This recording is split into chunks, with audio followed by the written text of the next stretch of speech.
Just occurs to me another incident of Truman. The decision to go into North Korea to fight North Korea because it was attacking and taking South Korea.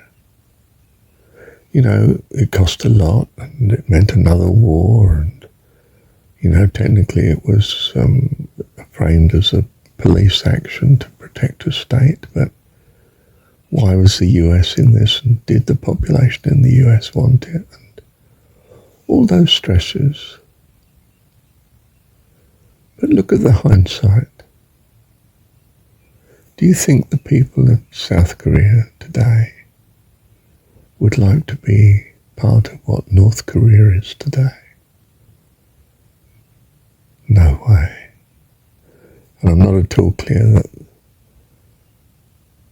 most, probably, almost certainly in my mind, most of North Korea would rather have South Korea's situation than theirs. So in hindsight I say, thank God, God had it, that the US had a war with North Korea. And the Chinese, in effect, it was a proxy war, wasn't it? Apparently South protecting itself from North, but in fact the US, in the form of, was it MacArthur,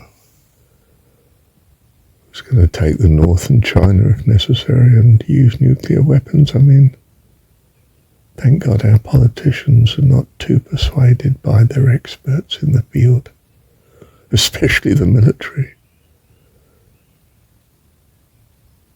They have a political agenda, thank God. And you can see this in hindsight here with the example of Truman's decision to go into North Korea, can't you? I don't know whether Truman saw it in that sort of context, but I'm pretty sure he saw it in a containment context. That, if you let this one flow, the dominoes will all go. You'll lose every country in Asia, and probably in the edges of Europe too, with Russia doing the same thing. In hindsight you'd say it was right. Was it costly? Yes, very costly. In lives and in resources and in stress. But was it right? Well, looking from this point of view, it looks as though it was very right. However, we did come pretty close to wiping out the planet with our nuclear competition between the US and Russia, with their tests apart from anything else. And I think we went over the tipping point too. And perhaps the nations that panicked as such in the end, thank goodness. And somehow we managed to draw back from too many major tests and so on. But as an old man that lived through the 60s, we were on the edge of the end of the world, and we knew it. And the youth feared it more than some of the older generation, but some of the older generation knew it too. Women at Greenham Common and so on weren't just young people.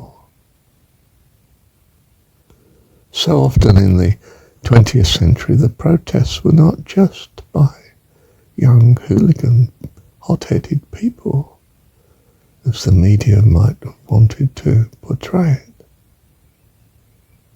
There were some very level-headed older people too, most genuinely concerned, and rightly so.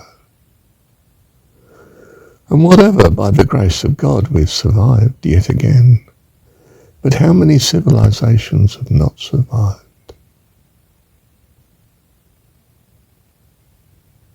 I wonder if the Jesus story in some way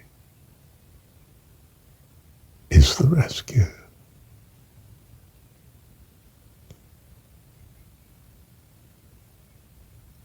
Thank you, Heavenly.